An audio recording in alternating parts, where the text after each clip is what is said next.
வணக்கம் நிகிதா.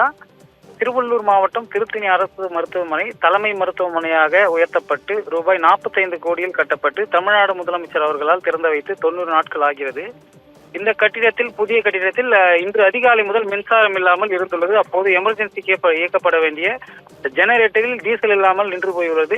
டீசல் வாங்குவதற்கு பணம் இல்லாமல் ஒப்பந்ததாரிடம் டீசல் 50 லிட்டர் டீசல் வாங்கி கொண்டு டீசலை ஜெனரேட்டருக்குள் ஊற்றுவதற்கான எந்த ஒரு அடிப்படை அந்த புனல் கூட இல்லை என்று ஒரு குற்றச்சாட்டை அந்த பகுதி மக்கள் வைத்துள்ளனர். மேலும் மின்சாரம் சம்பந்தமான பணிகளை இந்த புதிய கட்டிடத்தில் பணி மேற்கொள்வதற்கு எந்த ஒரு பணியாளரும் பணியமர்த்தப்படவில்லை என்று ஒரு குற்றச்சாட்டும் உள்ளது.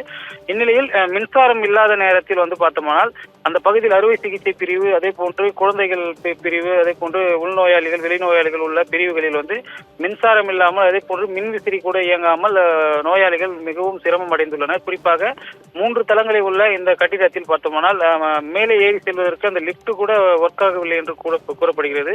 இதனால் நோயாளிகள் பார்த்தோமானால் படிக்கட்டுகளிலும் அதே போன்று நடந்து சென்று சிரமம் அடைந்துள்ளனர். உடனடியாக இந்த கோளாறுகளை சீர் செய்ய பணியாளர்கள் பணியமர்த்தப்பட வேண்டும். அதே போன்று மின்சாரம் இல்லாத நேரங்களில் ஏதாவது எமர்ஜென்சி, அதாவது அறுவை சிகிச்சை செய்வது உள்ளிட்ட பல்வேறு வேலைகளை செய்யக்கூடிய நேரங்களில் எவ்வாறு செய்வார்கள் என அப்பகுதியை சார்ந்த பொதுமக்களும் குற்றம் சாட்டியுள்ளனர். அதே போன்று நோயாளிகளும் குற்றம் சாட்டியுள்ளனர்.